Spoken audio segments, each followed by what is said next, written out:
Assalamualaikum warahmatullahi wabarakatuh. Alhamdulillahirabbil alamin hamdan katsiran thayyiban mubarakan fi wassalatu wassalamu ala asyrafil anbiya'i wal mursalin wa ala alihi wa ashabihi Rasulullahi ajmain. Bapak-bapak, ibu-ibu sedang jamaah subuh rahimahumullah. Kembali kita bersyukur kepada Allah Subhanahu wa taala karena berkat limpahan rahmat dan karunia-Nya kita bisa kembali menjalankan ibadah subuh sebagai rasa bersyukur kita kepada Allah Subhanahu wa taala karena Allah telah memberikan begitu banyak nikmat-Nya. Kemudian salawat dan salam semoga tercurahkan kepada baginda Nabi Muhammad SAW karena beliau telah memberikan arahan dan petunjuknya melalui sunnah dan hadisnya sehingga kita tidak tersesat di jalan di muka bumi ini kalau kita menjalankan apa yang disampaikan oleh Rasulullah SAW. Bapak-bapak, ibu-ibu sedang dimaksud rahimahumullah. Pada pagi ini kita akan melanjutkan hukum yang telah saya sampaikan yang mengenai hukum waris. Pada sebelumnya telah disampaikan yaitu masalah rukun dan syarat, sebab dan penghalang. Sekarang kita masuk kepada yaitu para ahli waris atau orang-orang yang menerima warisan. Pada pembahasan sebelumnya sudah disampaikan sebab-sebab orang menerima warisan. Yang pertama yaitu sebab nasab atau hubungan keluarga atau kekerabatan. Yang kedua hubungan pernikahan. Yang ketiga hubungan wala atau perwalian atau perbudakan. Di sini kita bahas mengenai para ahli waris. Yang pertama berdasarkan kekerabatan di mana terbagi daripada dua, yaitu yang pertama al-muwaris atau yang ahli waris, yang kemudian zawil arham atau tidak ahli waris. Zawil arham artinya orang yang budi hubung kerabat dengan si mayit tapi tidak termasuk ahli waris. Kemudian kita bagi para ahli waris berdasarkan pihak laki-laki dan pihak perempuan. Yang pertama pihak laki-laki yang menjadi ahli waris adalah anak laki-laki, kemudian cucu laki-laki, kemudian ayah, kemudian kakek ayah dari ayah, kemudian saudara laki-laki kandung, kemudian saudara laki-laki seayah, kemudian saudara laki-laki seibu, kemudian anak laki-laki dari saudara laki-laki kandung.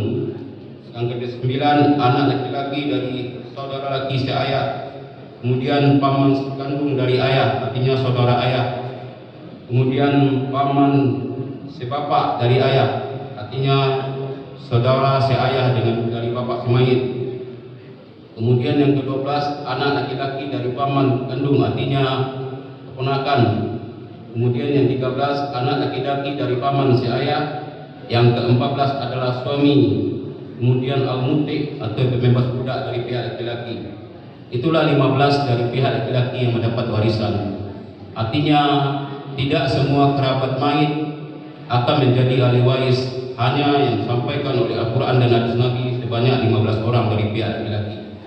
Kemudian dari pihak perempuan, yang pertama anak perempuan, yang kemudian cucu perempuan dari anak laki-laki, yang ketiga ibu, yang keempat nenek dari pihak bapak, yang ke-9 nenek dari, yang ke-5 nenek dari pihak ibu, yang ke-6 saudara perempuan sekandung, kemudian yang ke-7 saudara perempuan seayah, yang ke-8 saudara perempuan seibu, yang ke-9 istri, yang ke-10 muktikah, artinya perempuan yang bebaskan budak. Itulah aturan yang ditentukan oleh Allah Subhanahu wa taala melalui Al-Quran dan hadis Nabi. Kemudian bahwasanya dari pihak laki-laki ada 15 orang, kemudian dari pihak perempuan ada 10 orang. Jadi dari pihak laki-laki lebih banyak 5 orang dari pandang perempuan. Bukan berarti semuanya mendapatkan warisan. Nanti ada yang namanya penghalang. Contoh, seorang ayah, seorang kakek tidak bisa menerima warisan kalau anaknya dari mayit masih lengkap. Jadi semua aturan-aturan itu telah digariskan oleh Allah Subhanahu wa taala. Kemudian atau kalau kita lihat daripada kerabat semayit, artinya ada yang mahram, ada yang tidak mahram. Dalam aturan menentukan ahli waris berbeda dengan menentukan mahram. Tidak semua mahram ahli waris, tidak semua ahli waris mahram. Berdasarkan hal ini maka dibagi menjadi 3. Yang pertama, ahli waris sekaligus mahram, yaitu anak, cucu, bapak, kakek, saudara, dan anak saudara dan paman. Kemudian yang kedua, memiliki hubungan mahram tetapi bukan ahli waris, yaitu yang sampai dalam surat An-Nisa ayat 23, seperti mertua, menantu, wanita yang menyusui, dan saudara sepersusuan. Artinya walaupun menantu atau mertua adalah mahram kita, artinya orang-orang yang tidak bisa bernikah dengan kita, tapi dia bukan adalah ahli waris walaupun hubung punya mahram. Kemudian yang ketiga, ahli waris bukan mahram, artinya dia ahli waris tapi bukan mahram daripada si mayit, yaitu contoh sepupu atau anak paman dalam kondisi tertentu. Itulah bagaimana para ahli waris disampaikan Allah Subhanahu wa taala. Artinya tidak semua mahram kita adalah ahli waris. Kemudian dari semua kerabat kita tidak juga semua ahli waris. Hanya dari golongan laki-laki adalah 15, sementara dari golongan perempuan ada 10 orang. Sementara selain itu disebut dengan zawil arham, yaitu kerabat mayit yang bukan ahli waris. Contohnya adalah semua cucu dari anak perempuan.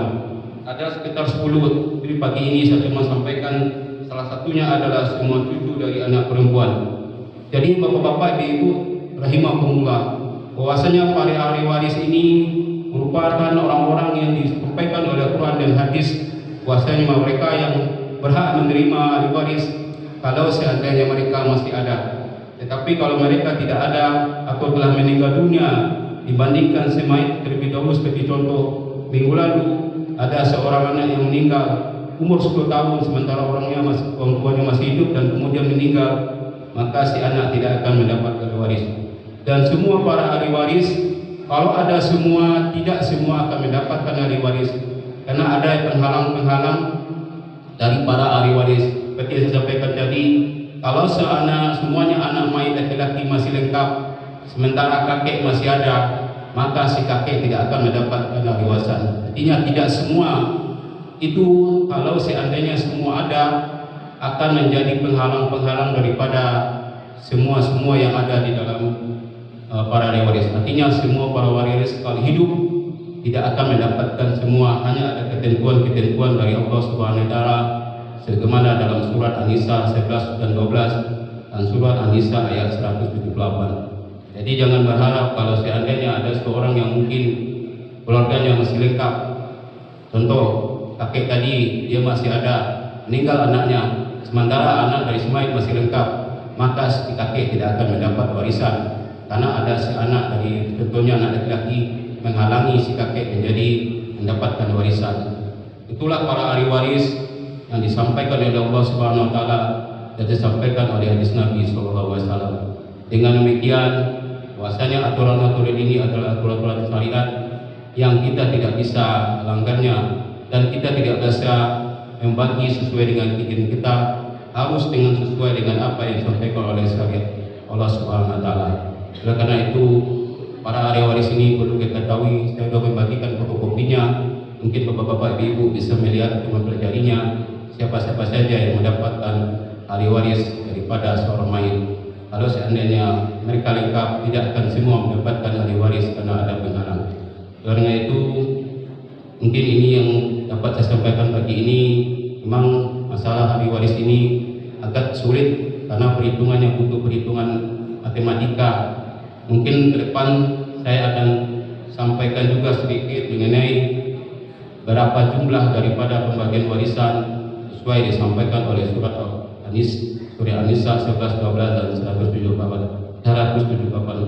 Bagi ini cuma itu yang saya dapat sampaikan. Semoga bermanfaat. Assalamualaikum warahmatullahi wabarakatuh.